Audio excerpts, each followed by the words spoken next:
খাগড়াছড়িতে নানা আয়োজনে বৌদ্ধ ধর্মাবলম্বীদের পবিত্র ধর্মীয় উৎসব বুদ্ধ পূর্ণিমা পালিত হয়। বুদ্ধ পূর্ণিমা উপলক্ষে সকাল থেকে ইয়ংড বৌদ্ধ বিহারে নানা আনুষ্ঠানিকতার আয়োজন করা হয়। মঙ্গলসূত্র পাঠ, বুদ্ধ পতাকা উত্তোলন, বোধি বৃক্ষমূলে মৈত্রী পানি বর্ষণ সহ নানা নিয়মের পালন করা হয়।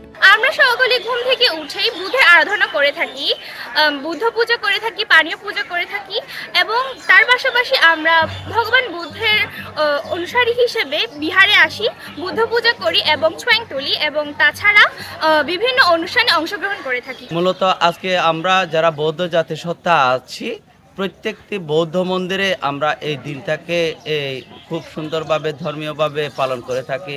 সেজন্য আজকের এই দিনটাকে খুবই আমরা গুরুত্ব দিয়ে বিবেচনা করে থাকি। এছাড়া সকাল 10টায় শুরু হয় ভিক্ষু সংঘের ধর্মদেশনা। বুদ্ধ পূর্ণিমা উপলক্ষে বিভিন্ন বৌদ্ধ মন্দিরে ধর্মীয় আলোচনা সভার আয়োজন করা হয়। এ সময় বিভিন্ন বিহারে বুদ্ধ পূর্ণিমায় উপাসক উপাসিকা ও পূর্ণার্থীরা বুদ্ধ পূজা, পিণ্ডদান, পঞ্চশীল প্রার্থনা, সংঘদান, অষ্টপরিষ্কার দান, বুদ্ধ মূর্তি দান করে। এ সময় বাংলাদেশ সহ পুরো বিশ্বের শান্তি ও মঙ্গল কামনা করা হয়। গৌতম বুদ্ধের অহিংসা বাণী প্রচারের মাধ্যমে বিশ্বে শান্তি ফিরবে এমন আশা আয়োজকদের।